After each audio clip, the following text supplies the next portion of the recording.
પેલા એક તો આપણો આ વિડીયો સોશિયલ મીડિયા ઉપર જશે તો તમને વાંધો નથી ને? કઈ વાંધો નથી. આપણી જોડે જે દર્દી છે એમનું હાર્ટનું પમ્પિંગ ખાલી માત્ર 20% હતું. આજથી 4 મહિના પહેલા આપણા ત્યાં સારવાર લેવા આવેલા હતા અને સારવાર પછી એ સારું ફીલ કરે છે. અને હવે રોજના કેટલા સ્ટેપ ચાલો છો તમે? 10,000 ઉપર. 10,000 સ્ટેપ 20% પમ્પિંગ સાથે, અને કઈ તકલીફ થતી નથી. સો બેઝિકલી આપણે એવું માની લેતા હોય છે કે હાર્ટનું પમ્પિંગ ઓછું થઈ ગયું એટલે પછી બીજી કશી કોઈ વસ્તુ આગે કરી નહીં શકીએ, હાર્ટ એટેકનું જોખમ રહેશે, એવું નથી.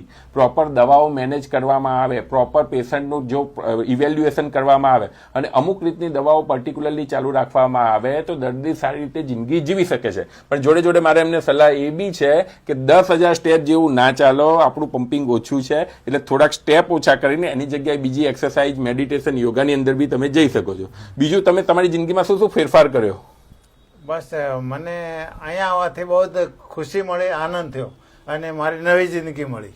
નવી જિંદગી મળી, બરાબર છે. પણ તમે તમારી જે જીવનશૈલી, ડાયટ, ખોરાક ને એ બધું બી કર્યું? ખોરાકમાં જે મારે થોડી કુટેવ હતી, સ્મોકિંગ, ડ્રિંકિંગ, નોનવેજ, એ બધું જ મેં બંધ કરી દીધું. બસ ટોટલ બંધ કરી દીધું. એટલે દવાઓનો પોતાનો રોલ છે, થેરાપીનો પોતાનો રોલ છે, જોડે જોડે પેશન્ટે બી પોતાનાથી અંદરથી બદલાવાની એક આશા રાખવી જોઈએ.